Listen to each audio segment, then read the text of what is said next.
Hi, friends.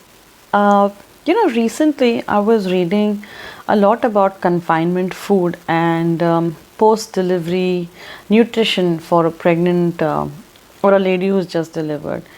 Now, I have a friend who's expecting and she's due any day now. So, and because of this pandemic, her mom couldn't be here this time, though she's got a very supportive husband. But you know, there's only that much a spouse can do.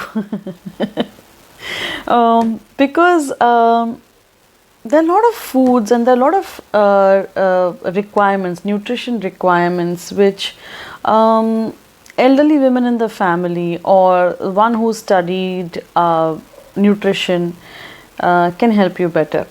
So, while I was reading, I came across a lot of things that a lactating mother should consume, post her pregnancy. Things like oats and turmeric, dry ginger, pulses, lentils. I'm reading as I'm talking to you. Um, Carom seeds, which is ajwain, finger millets like ragi, green vegetables, fenugreek, black and white sesame seeds, and also almonds. Almonds, they say, are rich in carbohydrates, fibers, vitamin B12, vitamin E, and it contains minerals like magnesium, copper, manganese, potassium, calcium, zinc. Wow. There are so many nutrients that are packed in almonds or badam.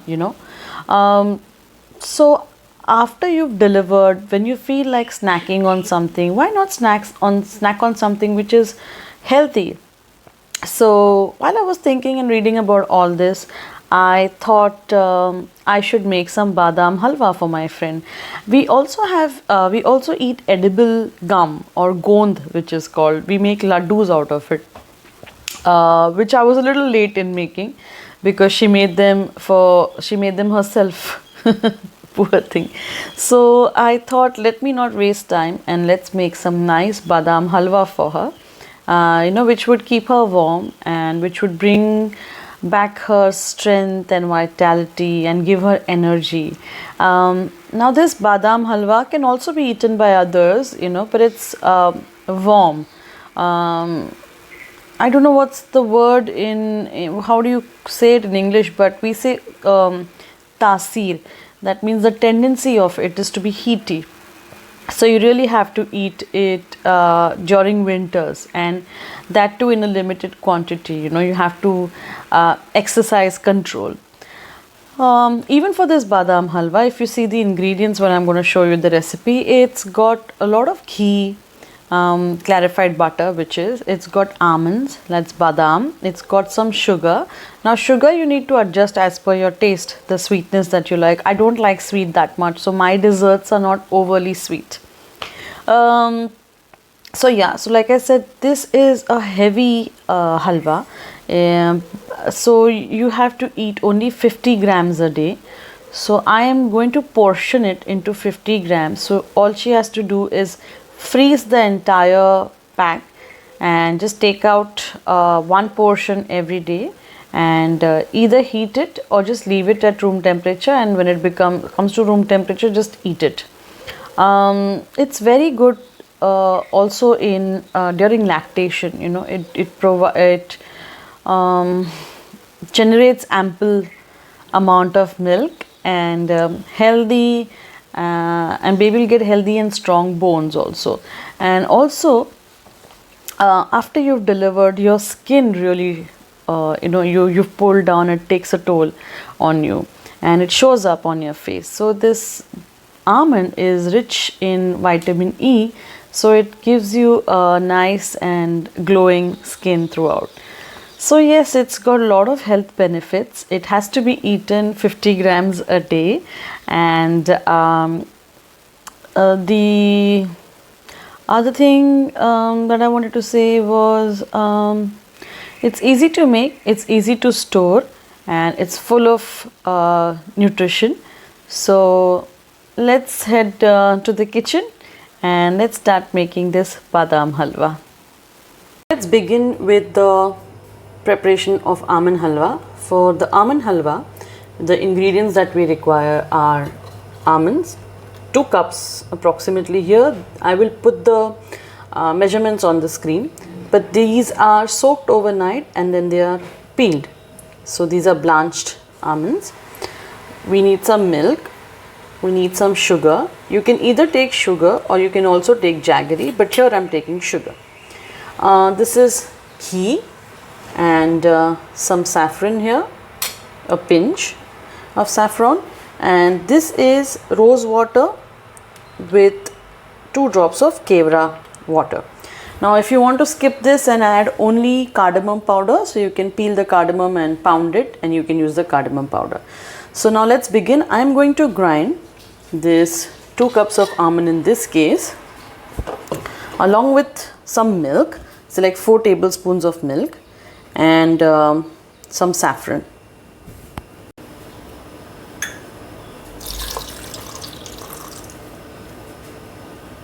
I've added some milk to it, so the almonds and some of the milk, like I said 4 tablespoons. So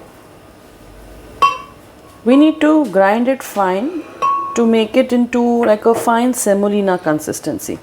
I'll add some sugar also to it because it helps it grind better. So I'm just adding a bit of sugar in this, not too much. And now to this remaining leftover milk, let's add a pinch of saffron.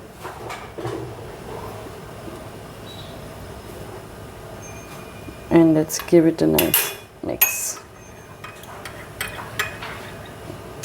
Now we've ground this fine. This is, I used up all the milk by the way. So all the 1 cup milk was gone. And if you see, this is like a fine semolina consistency. Now the pan is put on high heat here. Take a heavy bottom pan, preferably non-stick, so it doesn't stick on your pan while it's cooking. So now we'll pour some ghee into the pan. The pan is nice and hot. I'll add the ghee to it, but we cannot or we should not add all the ghee at one time. So you have to add 2 tables or 3 tablespoons of ghee in the pan, and then reduce the flame and add, make sure your pan was hot before, and add all of your almond paste into your hot ghee. Now all our paste is in the pan. I added a little milk to the jar of the mixie to bring out all the almond paste that was stuck on the walls and the bottom of the mixie. So here we go. Now we need to keep churning this, you need to keep stirring this, for good 8 to 12 minutes. So I'm going to do that. I'm going to keep mixing this for 8 to 12 minutes till it's nicely cooked in this ghee. And in between, like I said, you can keep adding the ghee. So let me add 1 tablespoon now and keep mixing it.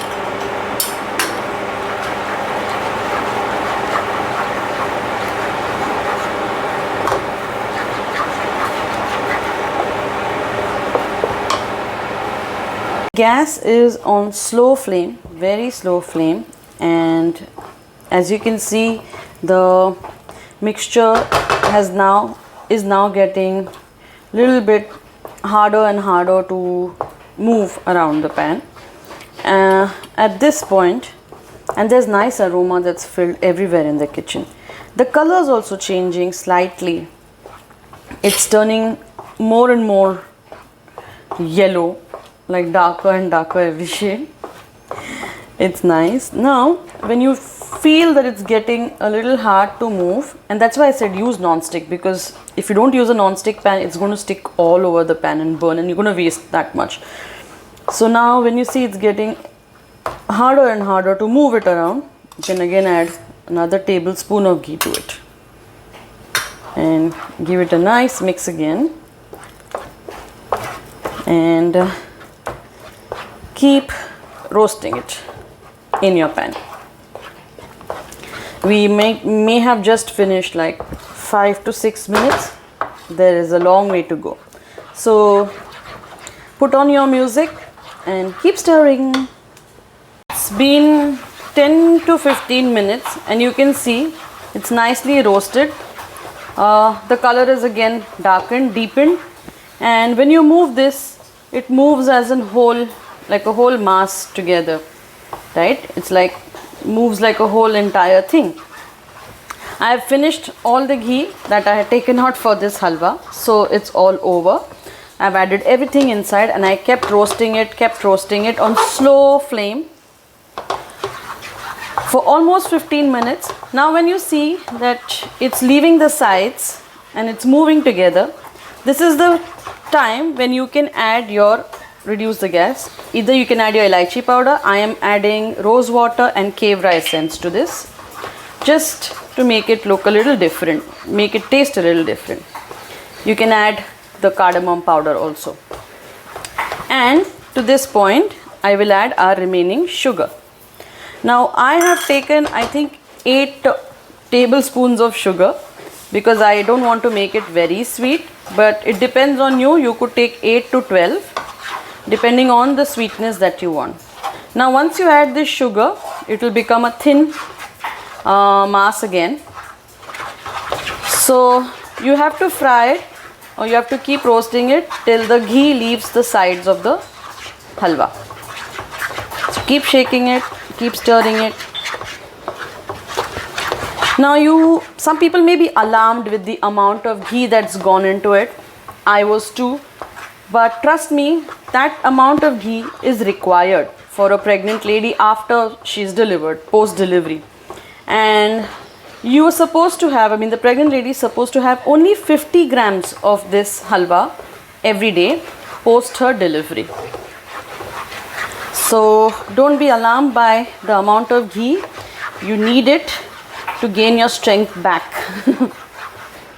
So keep stirring this now till the ghee starts leaving the sides of the halwa.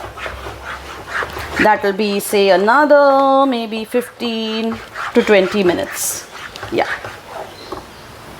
It's all done now. As you can see, the oil is leaving the halwa, the ghee is leaving the halwa, sorry, and it's moved to the sides of the pan, if you can see it. And the halwa has also become very dark yellow in color.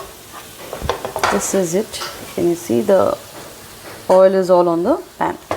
So at this point of time, I'm going to mix it once again nicely. I've got this knife here to separate it from my spatula. And yeah, so bring it all together and then sprinkle some almonds or pistachios or whatever you would, whatever nuts, cashew some people put. So that's it. I'm going to switch off the gas now, the flame, and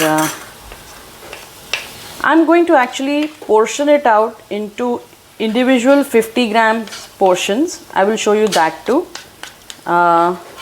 so that the friend that I'm making for doesn't have to, while taking care of a baby, sit and weigh 50 grams, or nobody has to do it for her. So I'm just going to individually portion them and give it to her that way.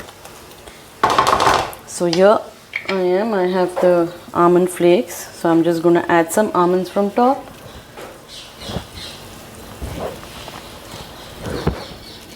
And then portion it out and give it to her. Okay, so like I said, for lactating mothers, you should have 50 grams every day. So what I'm going to do is I'm going to portion out 50 gram here, and I'm going to put it in a cupcake case, so she can just have 50 grams every day. My cupcake case may be small. I underestimated.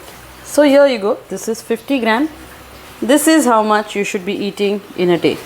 So let's pack it up in cupcase, in a cupcase casing. This is small. I'll take a bigger one, and then that's it. So this is it. So now what she can do, or anybody who is lactating or lactating mother post pregnancy, is you can take one of these, like the halwa balls that I've made.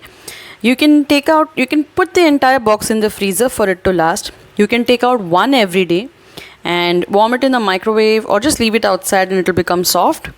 And then this way you can prepare it once and have it for a long time. You can freeze this and you can eat one every day. These are made into 50-gram balls.